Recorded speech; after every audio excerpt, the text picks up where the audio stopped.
Sean bienvenidos a esta primer videocápsula de la materia Impuestos 1. Y el propósito de realizar este tipo de videocápsulas que es que básicamente les dé un panorama general de los temas que debemos de tratar para esta primera unidad y que ustedes puedan ampliar su panorama para, sobre todo, obtener suficiente información y que quede captado adecuadamente todos estos temas. En esta primera unidad, lo primero que vamos a hacer, válgase la redundancia, es hablar del sistema fiscal mexicano. Y así como existe un sistema financiero mexicano, también lo hay en el aspecto tributario. Y vamos a poder identificar básicamente en este sentido los elementos que realmente han sido básicos para que nosotros podamos entender que existen ingresos tributarios y estos son derivados de las obligaciones que tienen los contribuyentes, ya sea las personas físicas o las personas morales. Y va a depender de las características que pueda tener cada empresa. Una persona física que únicamente se dedica, en este caso, a comercializar, bueno, estará identificado en un determinado régimen, pero va a depender también de los ingresos anuales que él obtenga. Una persona moral que tiene también ingresos anuales, pues va a tener otro tipo de obligaciones mucho más fuertes, mucho más pesadas, ¿verdad? Y ese es el propósito de que nosotros podamos conocer este tipo de ingresos tributarios. Ejemplos de ingresos tributarios, voy a platicar con ustedes sobre el ISR, el IVA, el IEPS, ¿verdad? Que son impuestos muy comunes, ¿verdad? Pero muy complejos también para poder entender y tener una base para calcular impuestos.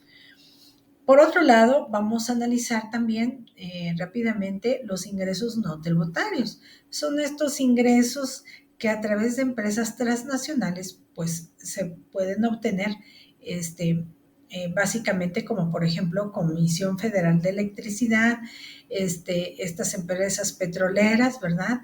Y también las cuotas que genera el Instituto Mexicano del Seguro Social y en este caso el ISSSTE.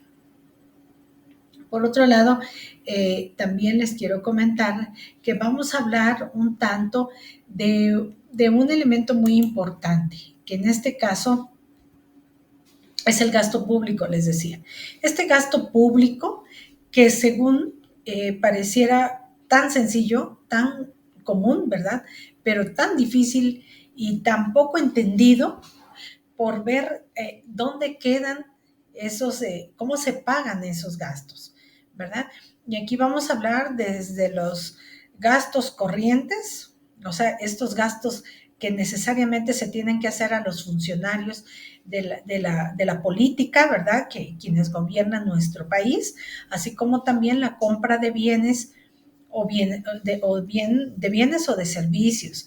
¿Qué les puedo comentar más? En este sentido, estamos hablando que en muchas ocasiones son cuestiones para que la comunidad se pueda sentir más cómoda y pueda cumplir sobre todo el objetivo, como por ejemplo, a veces se hacen muchos tipos de gastos públicos en el caso de la energía eléctrica. Entonces, estos gastos, bueno, pues también se consideran acá. Y corrientes se les dice porque pues son muy comunes, ¿verdad? Que se tienen que llevar a cabo. También vamos a hablar de los gastos públicos de inversión. Como obras públicas, ahí luego vamos a tratar un tema muy importante que no me dejarán mentir, o no sé si ustedes han escuchado de los elefantes blancos. Eso es lo que vamos a tratar posteriormente.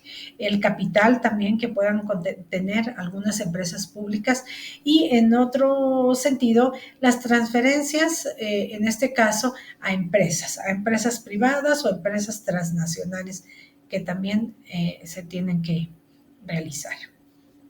Bueno, y el otro punto muy importante también vamos a hablar del salario mínimo. Es necesario conocer este concepto porque luego nosotros pues ya no sabemos, ¿verdad?, en qué sentido o cómo se encuentra nuestro salario mínimo. Y recuerden que para poder calcular el salario mínimo vamos a poder hablar también de la canasta básica. Esta canasta básica, ¿en qué consiste? Pues son productos de mera necesidad de índole básica y diaria que supuestamente el gobierno ha establecido, ha investigado y en la cual aproximadamente dicen que un individuo y mexicano en todo el resto del país puede vivir o puede sobrevivir con 172.87 pesos. Ya ustedes analizarán este sentido y luego platicaremos en aula virtual. Pero vamos a ver que ustedes conozcan este salario mínimo y el salario mínimo es, digamos, el importe o la cantidad en la cual un individuo puede vivir o sobrevivir, vivir, digamos, dignamente en un día de trabajo. Y también vamos a conocer que en zona fronteriza, sobre todo en el norte del país, donde está Baja California Norte, por ahí Chihuahua, Tamaulipas, esa zona libre, que ustedes lo van a ver marcadito con color verde, se comenta que en vista de que ya estamos casi en la frontera, pues se cotiza en dólares, ¿verdad? Y por lo tanto la vida se dice que es más cara. Entonces está para este nuevo año en 260.64. Ya lo vamos a analizar con detalle. Bueno, entonces esto es básicamente lo que nosotros necesitamos conocer en esta primera unidad. También les quiero informar, vamos a hablar sobre las tasas de impuestos y sobre todo una tasa muy importante que es el impuesto al valor agregado. Este impuesto que sexenio con sexenio ha ido cambiando, ¿verdad? No es que sea una cantidad, en este caso estática, ¿verdad? Va cambiando conforme los gobiernos van, así como cambian las leyes, pues así cambian también los porcentajes. Antes trabajábamos con un 15%, por muchos años existió este 15%, ¿verdad?, de IVA, y posterior a esto se convirtió en 16%, pero en zona fronteriza 11%, y luego teníamos hasta 10%. Entonces, actualmente estamos trabajando en zona fronteriza con el 8%. Y así vamos a ir analizando las diversas tasas de IVA, que es un tema de índole esencial. Ya ustedes, conforme vayamos viendo la práctica, nos vamos a ir familiarizando con respecto a este tema. Este tema de IVA es trascendental. ¿Por qué? Porque el cálculo no es difícil, solo requiere de un cálculo aritmético, ¿verdad? Una resta por ahí. Pero nada más, el asunto es cómo llevar a cabo ese tratamiento a través de impuestos y sobre todo cuando nos queda un IVA a favor. Vamos a tratar más adelante estos temas.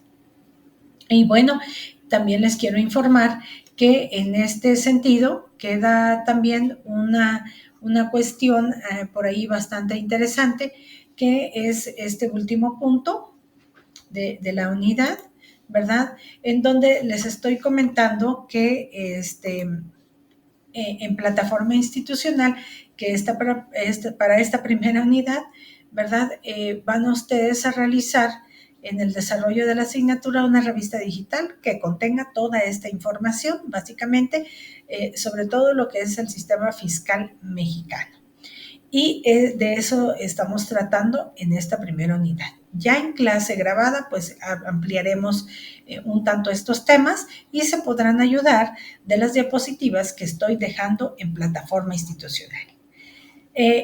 Doy por concluido esta primer videocápsula y espero verlos en la siguiente. Gracias.